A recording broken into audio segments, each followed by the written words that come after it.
जो पुस्तक है इसमें टोटल 13 चैप्टर हैं, जिनमें से पहला पाठ है फसल उत्पाद एवं प्रबंध। फसल उत्पाद हम पूरा का पूरा इसमें एग्रीकल्चर के बारे में पढ़ने वाले हैं।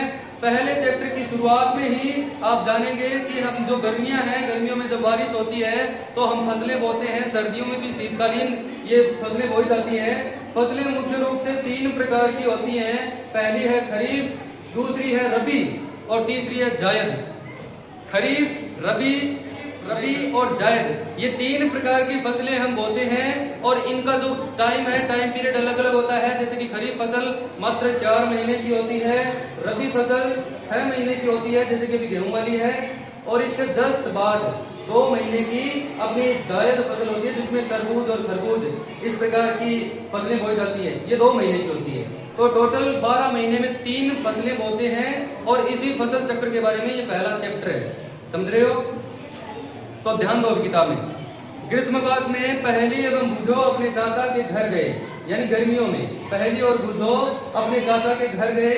उनके चाचा एक किसान है, एक फार्मर है। क्या है? एक दिन उन्होंने खेत में कुछ औजार देखे जैसे कि खुरपी, दरांती, बेलचा, हल। ये जो कृषि के ये है औजार हैं, ये हल, खुरपी, दरांती इस प्रकार की कृषि करने के औजार हैं जिनसे हम जो है खरपतवार हटाते हैं, जिसको निराई कहते हैं। ये चीजें आप इसी में पढ़ेंगे। तो सुनिए, मैं जानना चाहता हूं कि हम इन औजारों का उपयोग कहाँ और कैसे करते हैं। हम इन औजारों का उपयोग फसल उत्पादन के लिए करते हैं और खेतों में करते हैं। आप पढ़ चुके हैं कि सभी सजीवों को भोजन की जरूरत पड़ती है, यानी हम सजीव हैं, हमें जिंदा रहने के लिए भोजन की जरूरत पड़ती है। पौधे अपना भोजन स्वयं बना सकते हैं, पेड़ पौधे अपना भोजन खुद बना सकते हैं प्रकाश संश्लेषण की अभिक्रिया से। बाहर जो पेड़ पौधे हैं, ये सूर्य के प्रकाश की उपस्थिति में इनकी पत्तियों में क्लोरोफिल होता है और ये क्लोरोफिल सूर्य के प्रकाश को ग्रहण करता है। इस वायुमंडल से कार्बन डाइऑक्साइड ग्रहण करता है और जड़ों से पानी खींचता है। इन तीनों चीजों से मिलकर ये फोटोसिंथेसिस की प्रक्रिया कंप्लीट होती है और ग्लूकोज बनता है, और ग्लूकोज जो है पेड़ पौधों का भोजन होता है।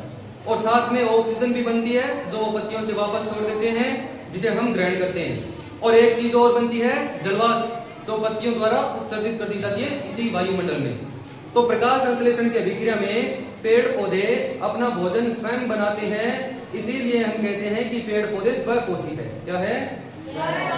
स्वपोषी। तो यहां पर लिखिए, सबसे पहले लिखो कि सजीव। सजीव किसे कहते हैं? जल्दी लिखना है, इसमें समय नहीं लगाना बिल्कुल भी। सजीव किसे कहते हैं? प्रकृति में पाए जाने वाले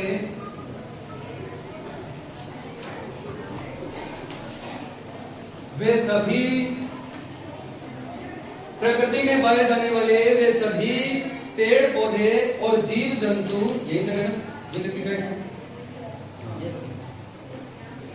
प्रकृति में पाए जाने वाले वे सभी पेड़ पौधे व जीव जंतु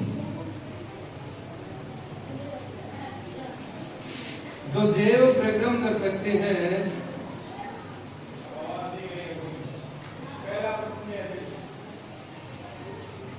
जो जैव प्रक्रम कर पाने में समर्थ है,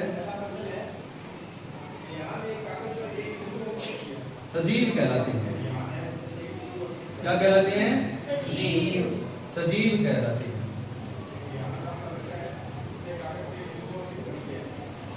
यहीं पर सजीव के जस्ट अपोजिट जो जैव प्रक्रम नहीं कर सकते। अब जैव प्रक्रम क्या होता है?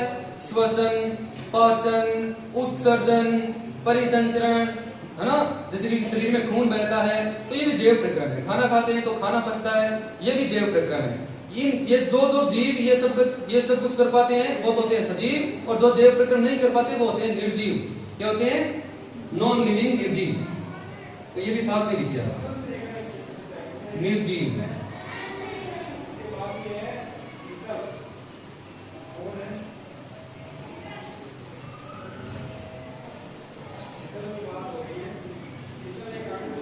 प्रकृति के वे घटक,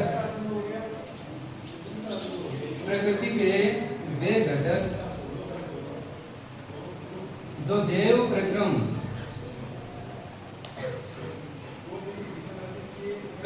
में प्रकृति के वे घटक जो जैव प्रक्रम कर पाने में असमर्थ है, क्या है? असमर्थ। असमर्थ है, निर्जीव कहलाते हैं।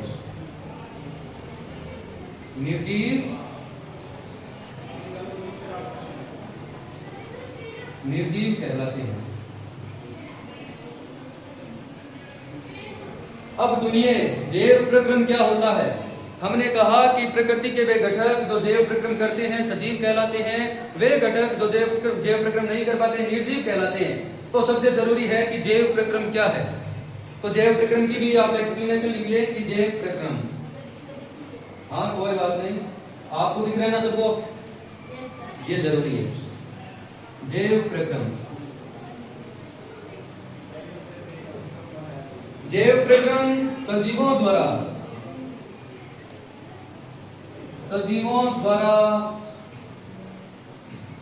संपादित होने वाली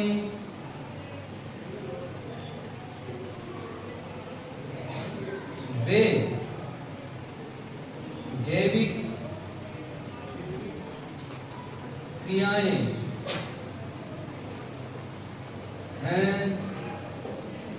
जिनसे सजीव जीवित रह पाता है, जीवित रह पाता है। एग्जाम्पल 4, उदाहरण के लिए पाचन जैव प्रक्रम है। श्वसन जैव प्रक्रम है। उत्सर्जन जैव प्रक्रम है। परिसंचरण, इस प्रकार की जो प्रोसेस होती है किसी भी सजीव की बॉडी में वो कहलाती है जैव प्रक्रम। क्या कहलाती है? जैव प्रक्रम। अब सुनिए, ये लिख लिया पूरा? नहीं सर। हाँ जल्दी लिखो इसको। मनुष्य सहित सभी जंतु भोजन बनाने में असमर्थ है। मनुष्य सहित सभी जंतु भोजन बनाने में असमर्थ है, यानी कि मनुष्य खुद अपना भोजन नहीं बना सकता और दूसरे जीव जंतु भी अपना भोजन नहीं बना सकते। सिर्फ पेड़ पौधे ही एकमात्र ऐसे जीव हैं, ऐसे सजीव हैं जो खुद का भोजन खुद बनाते हैं। इसलिए मनुष्य सहित बहुत सारे ऐसे जीव हैं जो अपना भोजन खुद बनाने में असमर्थ हैं। वो खुद के भोजन के लिए पेड़ पौधों पर डिपेंड होते हैं। किस पर निर्भर होते हैं? पेड़ पौधों पर निर्भर रहते हैं। हम भी पेड़ पौधों पर निर्भर हैं भोजन के लिए। जैसे कि हम यदि भोजन करते हैं तो भोजन बनता है, जैसे कि हम यदि गेहूं खाते हैं, रोटी गेहूं से बनती है, तो गेहूं कहां से मिलती है? गेहूं के पादपों से। गेहूं के पादप क्या है? खुद पौधे। क्या है? पौधे। हम कहेंगे कि दूध तो सर पशुओं से मिलता है। पेड़ पौधों का क्या रिलेशन है इनसे? तो पेड़ पौधे का रिलेशन ये है कि पशु खुद घास खाते हैं। क्या खाते हैं? चाहे घास हो चाहे चारा हो, वो सारा का सारा पेड़ पौधों से ही मिलता है। उसी से दूध बनता है और वो दूध हम खाते हैं। तो प्रत्यक्ष या अप्रत्यक्ष रूप से हम लास्ट में पेड़ पौधों पर ही निर्भर हैं जीने के लिए। किसके लिए? जीने के लिए। परंतु हम भोजन ग्रहण ही क्यों करते हैं? अब इसका जवाब तो हमारे पास है कि हम भोजन ग्रहण क्यों करते हैं। क्योंकि हमें भूख लगती है। भाई क्या लगती है? और भूख क्यों लगती है? क्योंकि हमारा शरीर जो है वो महसूस कर सकता है कि हमें जिंदा रहने के लिए ऊर्जा चाहिए, और शरीर को पता है कि ऊर्जा मिलती कैसे है? भोजन से। इसीलिए भूख लगती है, क्योंकि शरीर को ऊर्जा चाहिए। और वो ऊर्जा मिलेगी हमें ग्लूकोज से, पेड़ पौधों से प्राप्त किसी भी खाद्य पदार्थ से ऊर्जा मिलेगी। और ऑक्सीजन जो हम श्वास से खींच रहे हैं, इससे हमें ऑक्सीजन मिलेगी। ये जो ग्लूकोज है जो हमें भोजन से मिला और जो ये श्वास से ऑक्सीजन मिली, ये दोनों मिलकर एटीपी बनाते हैं। क्या बनाते हैं? एटीपी। और एटीपी हमारे शरीर में कोशिकाओं के अंदर ऊर्जा है, और इसी ऊर्जा के कारण मैं बोल पा रहा हूँ, सुन पा रहा हूँ, खड़ा हूँ, देख पा रहा हूँ, सब कुछ कर पा रहा हूँ। यदि एटीपी नामक मेरे शरीर में ऊर्जा नहीं रहे तो मैं ना तो बैठ सकता हूँ, न देख सकता हूँ, न खड़ा हो सकता हूँ, न सुन सकता हूँ, न सोच सकता हूँ। सोच भी नहीं सकता। सोचने में, पढ़ने में, बोलने में, सुनने में, श्वास लेने में, इनमें भी ऊर्जा की खपत होती है। क्या होती है? एक व्यक्ति सुबह खाना पीना भरपूर खाके पी के यदि सो जाए और शाम तक वो कुछ काम नहीं करे, सिर्फ सोता ही रहे, फिर भी उसको शाम को भूख लगती है। क्यों? क्योंकि उसके शरीर में खून चल रहा है नलियों में, और वो खून चल रहा है ना, उसके लिए भी ऊर्जा की जरूरत पड़ती है। बिना ऊर्जा के खून भी नहीं चलता। हम श्वास ले रहे हैं, फेफड़े सिकुड़ रहे हैं, फूल रहे हैं, इसके लिए भी शरीर को ऊर्जा की जरूरत पड़ती है। बिना ऊर्जा के फेफड़े भी सिकुड़ नहीं सकते, फूल नहीं सकते, श्वास नहीं ले सकते बिना ऊर्जा के। तो श्वास लेने में और छोड़ने में इसमें भी ऊर्जा लगती है। तो चाहे आदमी कुछ काम नहीं करेगा तो भी उसको भूख लगेगी, क्योंकि शरीर को जीवित रखने के लिए भी ऊर्जा की जरूरत पड़ती है। और ये ऊर्जा हमें मिलती है भोजन से। इसलिए हम चाहे काम करें या फिर नहीं करें, हमें भोजन तो करना ही पड़ेगा। समझ गए? समझ रहे हो? यस। परंतु हम भोजन ग्रहण ही क्यों करते हैं? आप जानते हैं कि सजीव भोजन से प्राप्त ऊर्जा का उपयोग विभिन्न जैविक प्रक्रमों, आ गया ना नाम, जैविक प्रक्रमों, जैविक क्रियाएं या फिर जैविक प्रक्रम एक ही चीज है। आप जानते हैं कि सजीव भोजन से प्राप्त ऊर्जा का उपयोग विभिन्न जैविक प्रक्रमों जैसे कि पाचन, श्वसन, एग्जाम्पल क्या है? पाचन, श्वसन, उत्सर्जन, जैसे कि पाचन, जैविक प्रक्रमों जैसे पाचन, श्वसन एवं उत्सर्जन के संपादन में करते हैं। हम अपना भोजन पौधों एवं जंतुओं दोनों से प्राप्त करते हैं। पौधों से भी हम अपना भोजन बना लेते हैं और जंतुओं से भी हम अपना भोजन बना लेते हैं। अब बूझो के मन में एक प्रश्न उठा है, सुन लेते हैं। क्योंकि बूझो कहता है कि क्योंकि हम सभी को भोजन की जरूरत पड़ती है, अतः हम अपने देश के इतने अधिक लोगों को भोजन किस प्रकार उपलब्ध करा सकते हैं। ये धीरे धीरे हमें फसलों की तरफ ले जाना चाहता है। भोजन की बात कर रहा है ना, तो भोजन हमें मिलता तो खेती से, फसलों से, है ना। तो ये धीरे धीरे फसलों की तरफ ले जा रहा है कि यदि सजीवों को ऊर्जा की इतनी ज्यादा जरूरत है और यदि ऊर्जा मिलती भोजन से है, तो ये इतना सारा भोजन सारे लोगों के लिए कैसे बनता है? तो ये फसलों से भी। भारत में जनसंख्या 140 करोड़ है। कितनी है?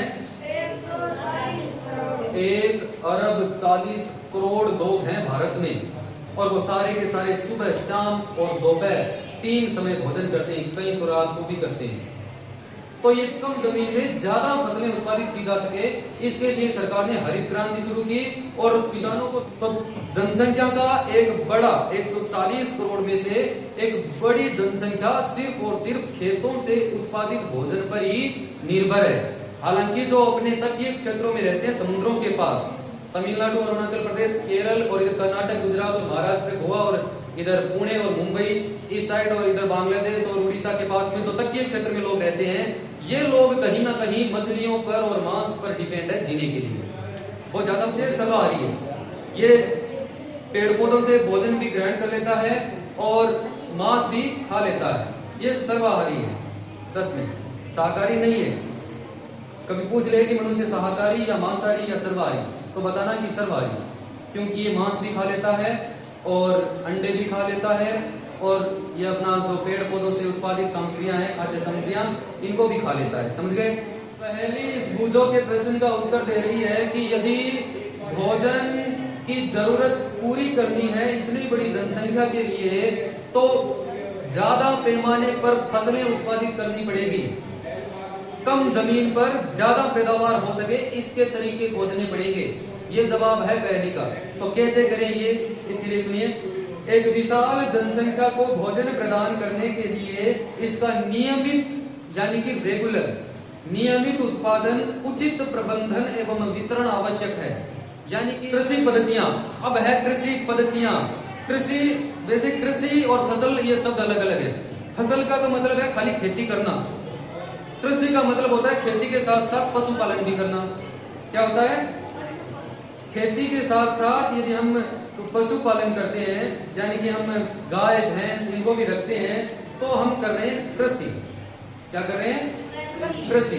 और अपने राजस्थान के, अपने जो बीकानेर का एरिया है, यहाँ पर फसलों के साथ साथ में पशुपालन भी हम करते हैं, यानी हम है कृषक। क्या है? कृषक। तो कृषि पद्धतियां, इसे ब्रैकेट को कंप्लीट करते हैं, फिर अपना पीरियड कंप्लीट है। सुनिए। लगभग 10,000 ईसा पूर्व तक मनुष्य घुमंतु थे, घूमते रहते थे। इनके पास कोई रहने के लिए जगह नहीं थी। वे एक स्थान से दूसरे स्थान तक भोजन और आवास की खोज में ग्रुप बनाकर घूमते थे, समूह बनाकर घूमते थे। वे कच्चे फल और सब्जियां खाते थे, पेड़ पौधे जंगलों में घूमते थे तो वहां पर कच्चे फल मिलते थे और कुछ सब्जियां मिलती थी, उन्हीं को खा लेते थे। वे कच्चे फल और सब्जियां खाते थे। उन्होंने भोजन के लिए जंतुओं का शिकार करना शुरू कर दिया। कच्चे फलों से मन भर गया, अब उनको चाहिए मांस, तो उन्होंने जंतु, ये जो जानवर हैं, उनका शिकार करना शुरू कर दिया और उनको उबाल उबाल कर खाने लग गए। आज भी जो जंगलों में आदिवासी लोग रहते हैं ना, वो आज भी मांस खाते हैं। कालांतर में खेती चावल, गेहूं एवं अन्य खाद्य फसलों को उत्पादित कर सके, इस प्रकार कृषि का प्रारंभ हुआ। यानी